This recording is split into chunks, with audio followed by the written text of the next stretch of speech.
Assalamualaikum warahmatullahi wabarakatuh. Perkenalkan, nama saya Shima Hamdiah dengan NIM 2006003110050 kelas Kimia A. Di sini saya akan menjelaskan mengenai dampak penggunaan styrofoam bagi lingkungan, yang mana hal ini berhubungan dengan kerusakan lingkungan hidup. Lingkungan yang sehat sangat dibutuhkan oleh berbagai macam makhluk hidup. Namun, kerusakan lingkungan hidup di Indonesia semakin hari semakin memburuk. Kondisi tersebut dapat mengancam kehidupan makhluk hidup seperti manusia, hewan, dan tumbuhan. Kerusakan lingkungan hidup dapat disebabkan oleh dua faktor. Yang pertama yaitu akibat faktor peristiwa alam seperti banjir, gempa bumi, gunung meletus, dan lain-lain. Yang kedua yaitu akibat ulah manusia. Banyak sekali contoh akibat ulah manusia yang dapat merusak lingkungan. Salah satunya yaitu penggunaan styrofoam sebagai wadah makanan yang sulit terurai. Styrofoam merupakan plastik berbahan dasar polistiren yang umumnya kemasannya berwarna putih dan kaku, yang seringkali digunakan sebagai kotak pembungkus makanan. Pada awalnya, bahan ini digunakan untuk pengaman barang non-makanan seperti barang-barang elektronik agar tahan terhadap benturan ringan. Namun, saat ini banyak penggunaannya sebagai kotak pembungkus makanan siap saji yang sangat praktis. Selanjutnya yaitu menurut World Health Organization atau WHO, makanan adalah semua substansi yang diperlukan oleh tubuh kecuali air dan obat-obatan serta substansi lain yang digunakan untuk pengobatan. Departemen Kesehatan Republik Indonesia mendefinisikan makanan dan minuman sebagai semua bahan, baik dalam bentuk alamiah maupun dalam bentuk buatan, yang dimakan manusia kecuali air dan obat-obatan. Styrofoam terbukti tidak ramah lingkungan karena styrofoam termasuk sampah anorganik yang tidak dapat terurai sama sekali, ataupun jika dapat terurai, namun waktunya sangat lama atau bisa beratus-ratus tahun. Bahan pada proses produksinya sendiri menghasilkan limbah yang tidak sedikit, sehingga dikategorikan sebagai penghasil limbah berbahaya kelima terbesar di dunia oleh EPA atau Environmental Protection Agency. Styrofoam adalah material dari polietilen, masih termasuk golongan plastik, dan merupakan sebuah monomer, di mana dalam penggunaannya sebagai wadah makanan dengan cara yang tidak tepat, dapat terjadi migrasi monomer stiren dari kemasan styrofoam ke dalam makanan dan menimbulkan risiko penyakit berbahaya, serta dapat mematikan. Styrofoam dapat dimasukkan dalam kelompok plastik dan mengandung berbagai zat kimia yang berbahaya bagi manusia, di antaranya yaitu benzen dan stirena.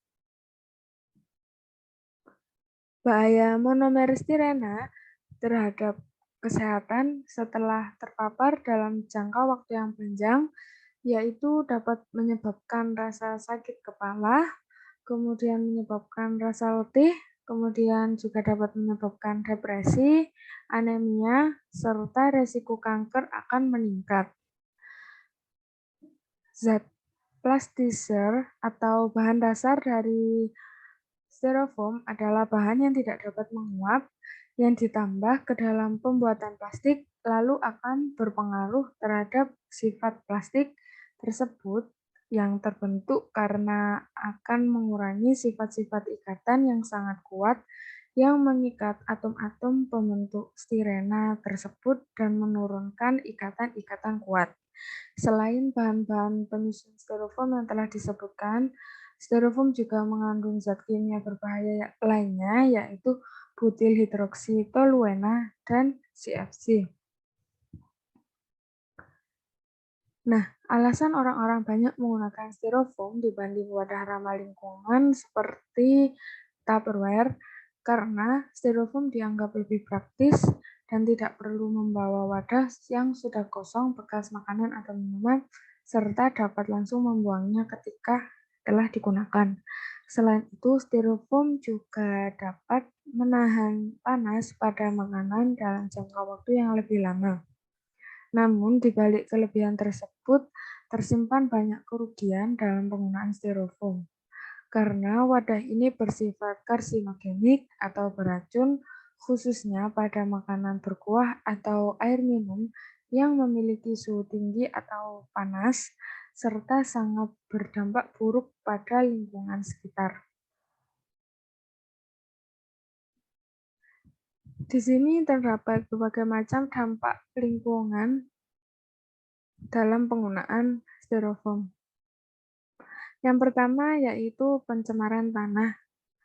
Tanah yang subur dapat menghasilkan suatu tumbuhan yang bagus pertumbuhannya, seperti tanaman atau sayur-sayuran. Nah, ketika terjadi pencemaran tanah akibat dari penggunaan styrofoam yang tidak dapat terurai, dapat menyebabkan hilangnya kesuburan tanah, kemudian air yang ada di tanah menjadi beracun dan menyebabkan hilangnya ekosistem. Yang kedua yaitu pencemaran air. Nah, pencemaran air di sini jika styrofoam dibuang ke laut mengakibatkan dampak yang fatal, yaitu kehidupan biota laut dapat terancam karena memakan styrofoam yang dibuang di laut.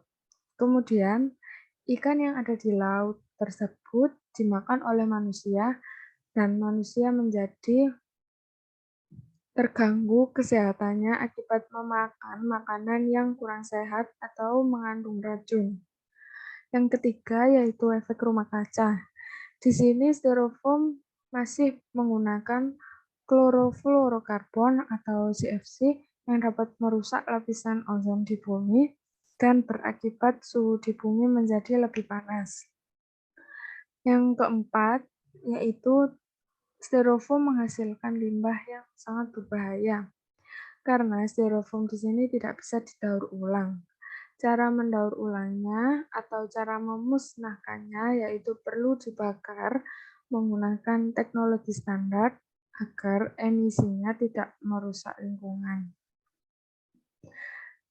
Jika tidak menggunakan teknologi standar dan emisinya dapat merusak lingkungan, dapat mengakibatkan pencemaran udara sehingga semakin buruk kerusakan lingkungannya.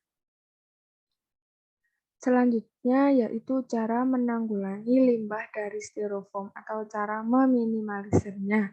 Kita dapat menggunakan konsep 4R. Salah satunya yaitu recycle. Recycle di sini adalah mendaur ulang sampah.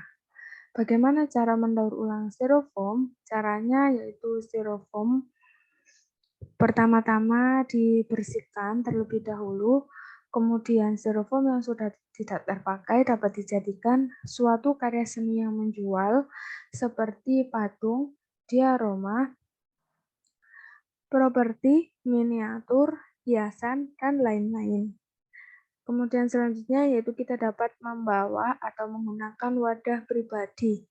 Dengan menggunakan wadah pribadi yang ramah lingkungan, saat membeli makanan di luar tidak perlu menggunakan styrofoam lagi sebagai pembungkus makanan.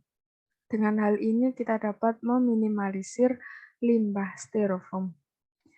Kemudian yang ketiga yaitu kita dapat menolak diam. Maksudnya menolak diam yaitu melakukan kampanye. Mungkin kita dapat sedikit membuka wawasan masyarakat sekitar tentang bahaya penggunaan styrofoam. Salah satu caranya yaitu dengan mengadakan kerja bakti, sosialisasi, seminar, mengundang ahli lingkungan untuk berdiskusi dengan masyarakat, pelatihan daur ulang sampah, dan lain-lain.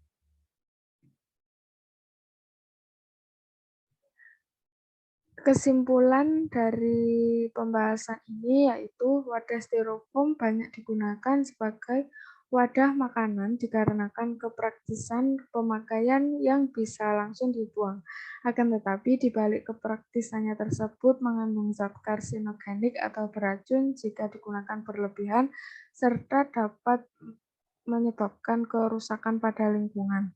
Oleh karena itu, diperlukan alternatif pengganti seperti memakai bahan yang plastik lebih ramah lingkungan, yaitu plastik dengan label polyethylene, yaitu bahan-bahan plastik dengan label 3R, atau reduce, reuse, recycle. Kemudian kita dapat membawa wadah sendiri dari rumah. Selain itu, styrofoam yang dibuang ke perairan lama-kelamaan akan terpecah-pecah menjadi pecahan kecil plastik tak kasat mata yang disebut mikroplastik, dan mikroplastik ini kemudian akan dimakan oleh ikan, kemudian ikan tersebut akan dimakan oleh manusia sehingga dapat menyebabkan dampak buruk bagi kesehatan. Sekian penjelasan dampak penggunaan styrofoam bagi lingkungan dari saya. Kurang lebihnya, apabila ada kesalahan, saya mohon maaf. Sekian, wassalamualaikum warahmatullahi wabarakatuh.